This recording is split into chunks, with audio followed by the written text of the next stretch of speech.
I trained in a cohort of, I think it was 120 OTs, and there were only 5 of us from a diverse background within that cohort. Steve came in at a time when we needed some change and we needed a visionary leader, and Steve was certainly that. One of the challenges we set ourselves was to try and understand what it is that our members want and what's the offer that we have as a profession. Well, Odeth, welcome to Seating Matters. It's great to be here, Martina. Thank you. And I'm absolutely delighted that you agreed to come and do the podcast with me because, as you know, you're part of the Power of OT book, and at that time we just did it online. So it's really nice to sit face to face and have a chat with you. First of all, I want you to introduce yourself to our audience, just to tell us a little bit about yourself, your current role, and then we'll get into more detail about your role as chair of the council. Okay. So tell us a little bit about your role as an OT at the minute. So my name is Odeth Richardson, and I am Head of Service for Occupational Therapy at the Newcastle upon Tyne hospitals, which is in Newcastle upon Tyne in the northeast of England. It's a large teaching hospital. I'm responsible for about 120 OTs, and we cover a number of different specialities. So my day job, as I like to call it, is operational management and providing professional leadership for the occupational therapists, both within the acute hospital setting as well as the community.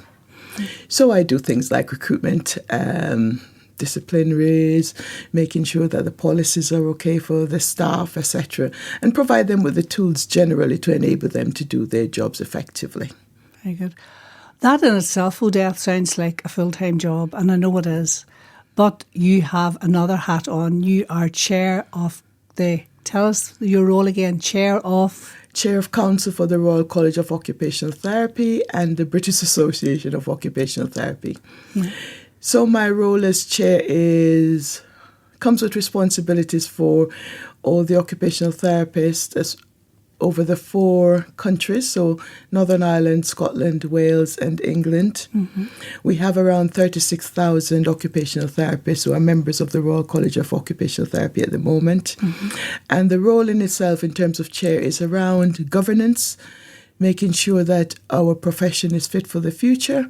So being responsible for things like managing financial risk, reputational risk, ensuring that our senior leadership team and working alongside them to deliver on our strategy and also to represent the profession both on a local, national or international level. Mm-hmm. So when I interviewed you the last time, you said that you were drawn to this because you felt that the college needed like a bit of a change, a cultural change, and just to change more with the social and cultural movement. So tell us a little bit about why you were attracted to the post, a little bit about, why you sat back and thought, this is something I should do. So I think my consciousness, I've always thought about equality and diversity, but I think after the death of George Floyd, mm-hmm. when it became international news and lots of people were talking about it. And I thought, as a college, we were a little bit slow to respond then. And of course, it was possibly because we didn't really know what to say. And we've never had that experience before. And so I was one of the group of OTs who sort of lobbied the college to say, this is affecting our members. We need to have a response. What's your stance on this?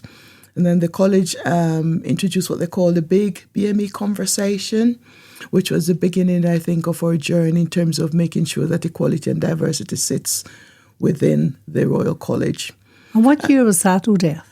The death of George Floyd might have just before COVID, wasn't it? Yeah. I think so. It's quite recent that they've started taking on this.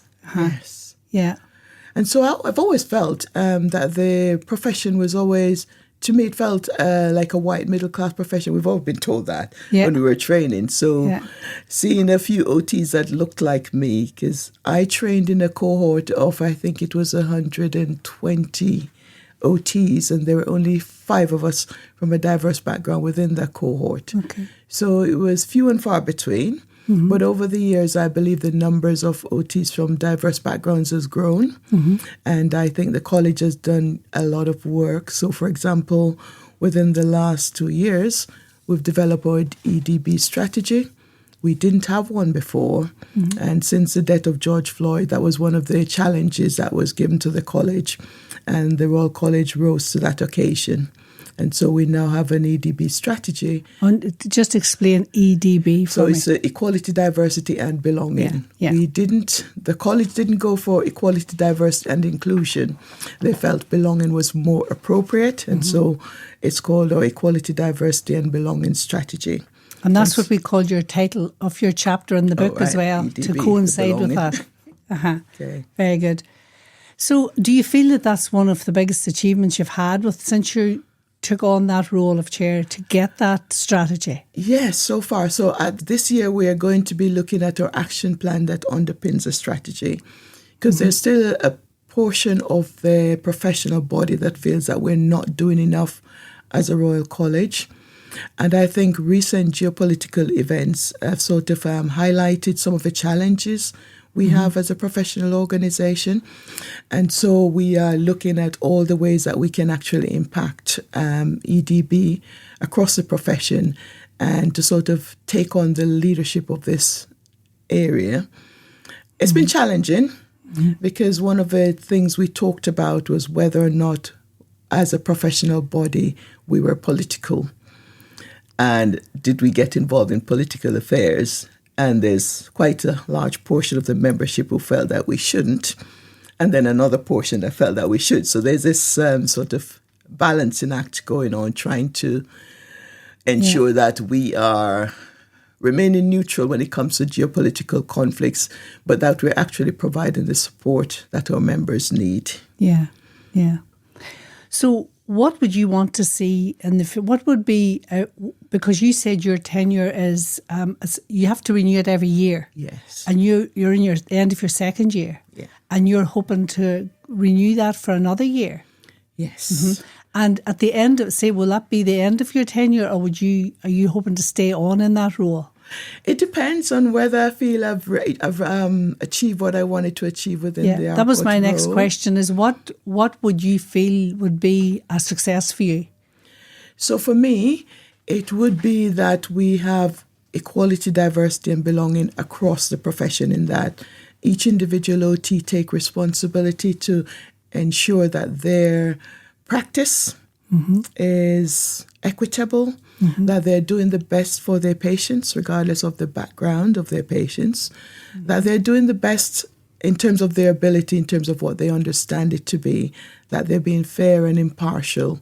And sometimes you hear stories of OTs and students within the profession who feel that they get treated less than others. And so I would feel that I've achieved something if we were able to get to the point where people feel that they belonged to the profession, regardless of their background, regardless of their religious affiliations or their ethnicity or their sexual orientation or whether they have a disability or not. So where everybody feels that they can be a part of the profession and they feel that they can contribute to it effectively.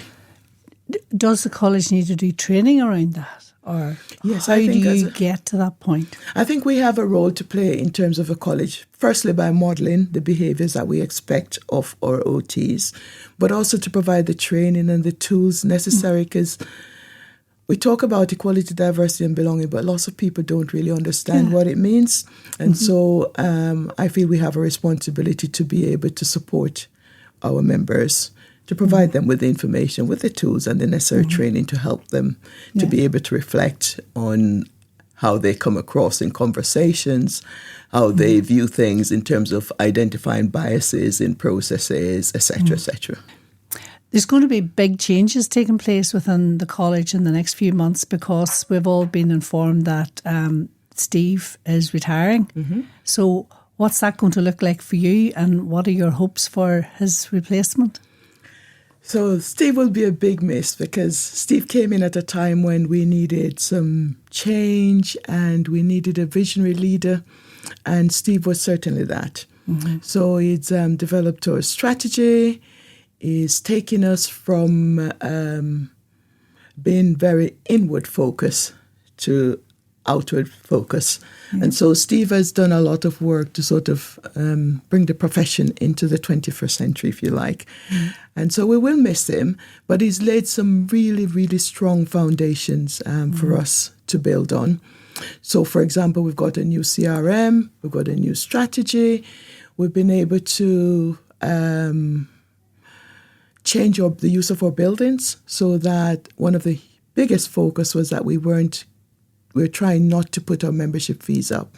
And so being able to get an income from our building has really helped with that. And that was one of Steve's vision. He came in and he delivered that for us. And so going forward, the next 3-4 months will be spent trying to find a replacement for Steve. That will be the focus of my next few months. Quite where that journey takes us. It's exciting times, but it's also a lot of responsibility. I am supported by a committee to help to engage the new CEO for RCOT. And so we wanted to continue to build on some of the work that Steve started. And the type of CEO that we're thinking that we need, we may change that as we go, is one that will build on the foundations that are left rather than completely change it. Because we've been through quite a significant period of change.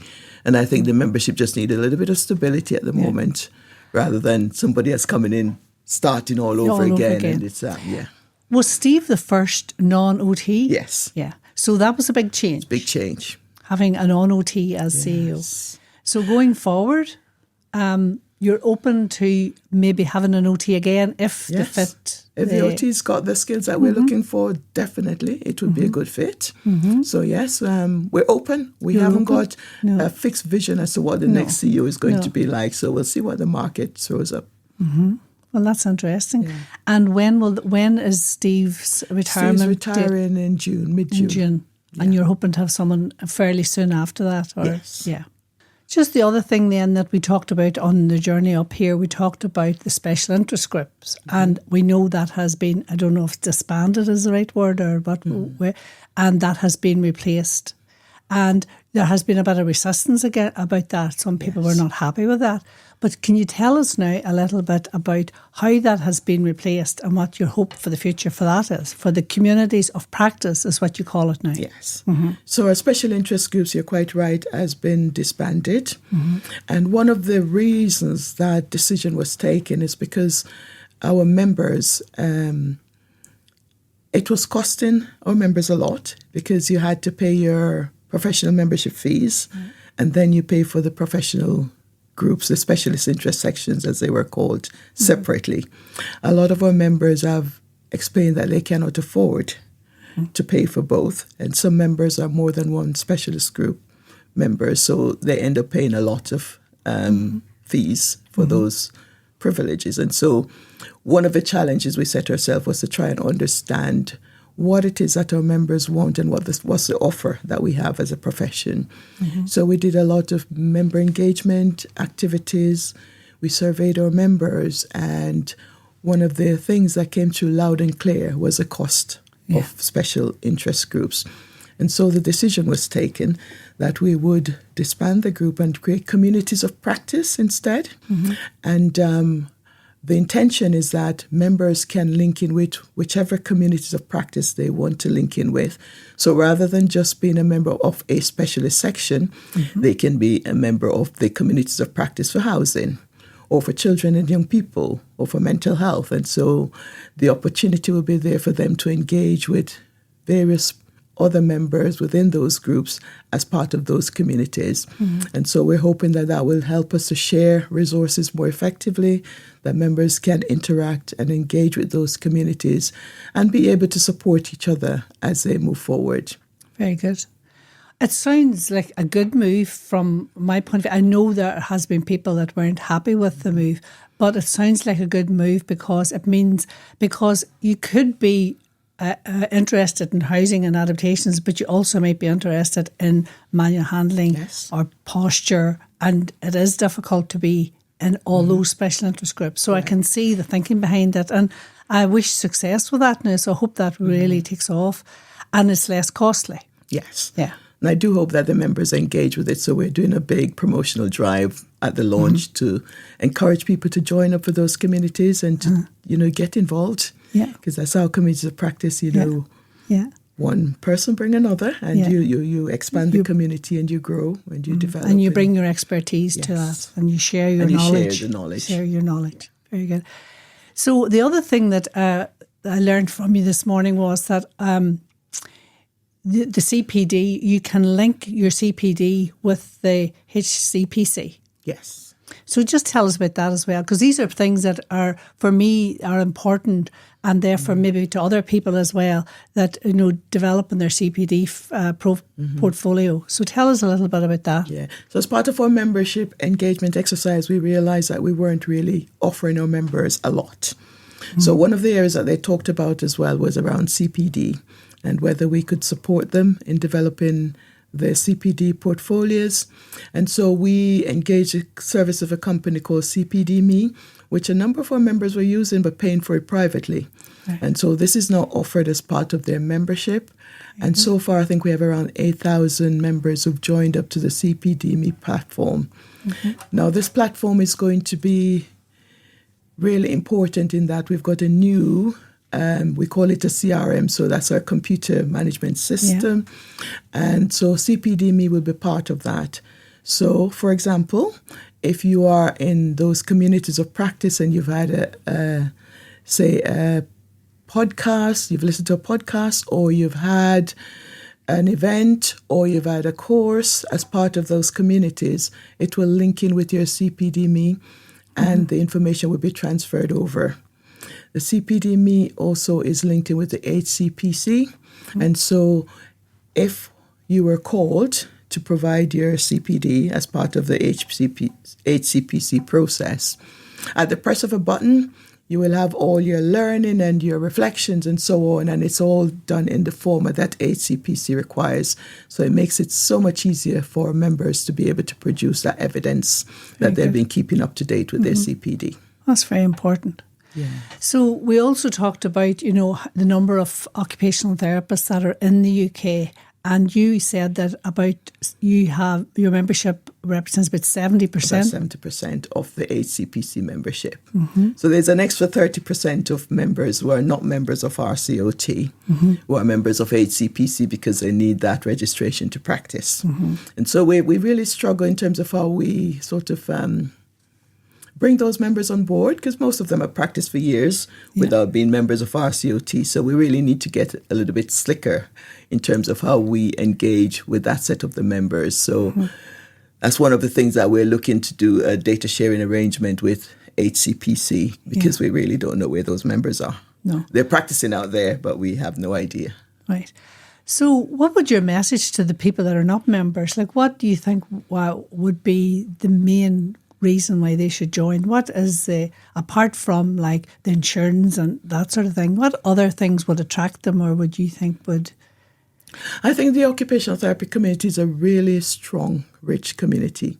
We are so diverse. We have so many skills and knowledge and experience that we can share with each other. And so there's lots of work going on out there in little pockets. Bringing it together under the professional roof will be really important. And I feel that the members who are not part of the Royal College, they're missing out a little bit, but we also need to be able to reach out to them to explain to them what it is that we offer that will encourage them to come and join us. Because together we're stronger. Yeah. And together as an occupational therapy profession, the voice, if we come together, we can be stronger. We can do the lobbying bits for government a little bit more effectively. We can work together to sort of show the power of occupational therapy, because individuals are doing bits of it. Yeah. But when we come together, we create a community, an army of OTs, if you like, and together we can make such a big difference to our patients and our clients. We did a very quick study just before the OT show, and it was asking about the morale and how effective they felt. And we felt, and it was only a very brief, it was OTs in England. And we found that the morale among the OTs at that time was quite low. Do you think being a member of the profession would help that morale? I think so, because it should foster that sense of belonging. I know that a lot of, since COVID, the morale has really dropped because staff are burnt out, they're tired, they're stressed, and sometimes it feels like they're going around or they're walking through treacle because of all the challenges that they have within the workplaces, etc. And so that manifests itself in our membership. And I think as a professional body, we have a responsibility to provide that support to help staff to get through those difficult scenarios, because it's not easy when you've worked all these years. And one of the challenges we know is that workforce. It's a big challenge. We realize that we're keeping our band fives or newly qualified band fives 2 years, then they're leaving the profession. It's quite a significant chunk of them who leave after 2 years. And so we really need to understand why they're leaving and then put measures in place to support them to be able to stay in the profession. And are they leaving the profession completely and going somewhere else? Yes. Yeah. I think a lot of our band fives can't cope with some of the challenges especially within the acute. I think a lot of OTs have fallen out of love with the acute sector.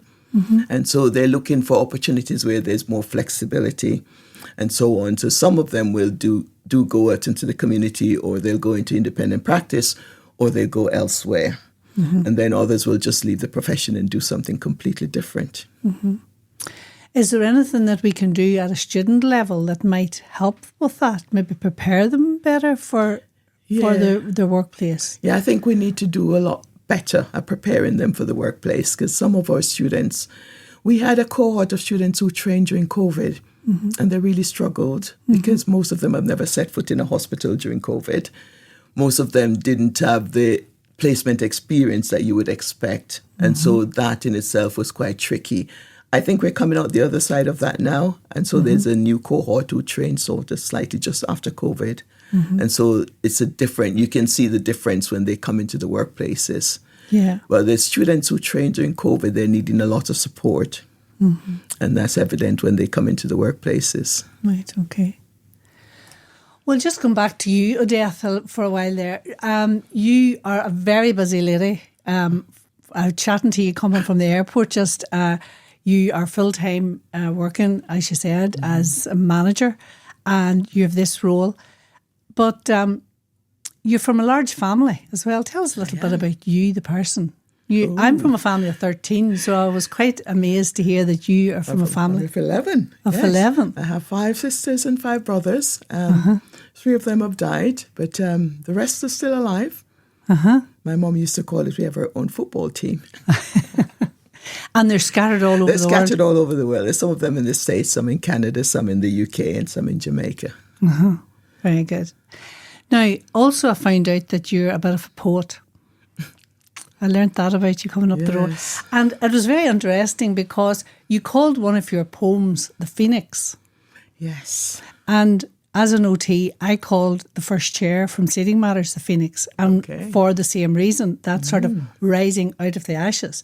And the chair was called the Phoenix, and then my sons thought I called it after a city in America, the Phoenix, Arizona. So then they called the Atlanta and the Sorrento. They all got names of cities. But actually, it started because I called it after the Phoenix rising from the ashes.